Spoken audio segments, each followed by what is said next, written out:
Death Education is a short film written, produced, and directed by Yuxuan Ethan Wu.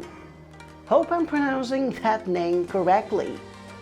He defines it as a post-COVID film about what he considers to be a taboo subject in his home country.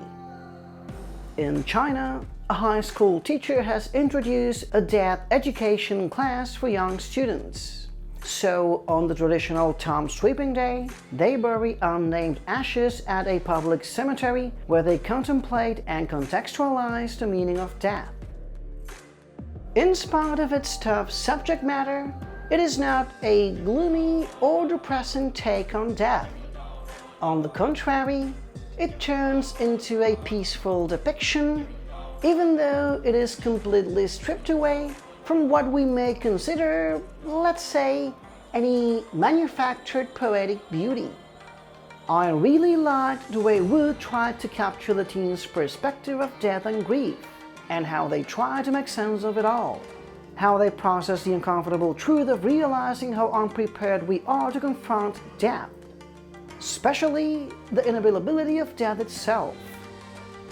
The film provides a really unique opportunity of learning how such a different culture reflects on death and deals with the pain of loss. But most importantly, how the living try finding peace by honoring the memory of those who passed away.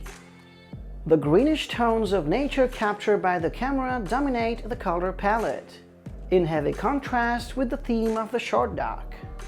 And leaving the voiceover apart, pretty much the only sounds we hear come from nature as well, like the wind blowing through the trees and the birds chirping.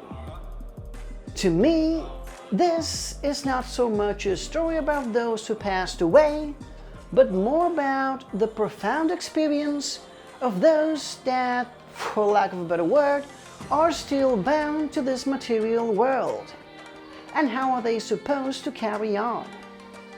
Death Education becomes a soothing introspective voyage into concepts such as death, memory, and honor through the lens of a rather singular culture.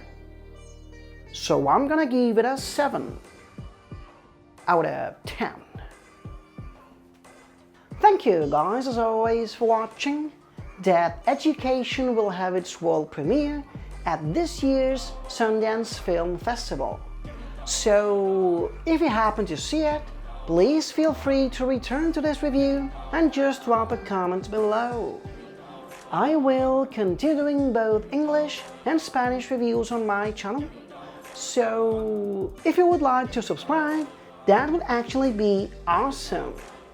And hopefully, I'll see you next time.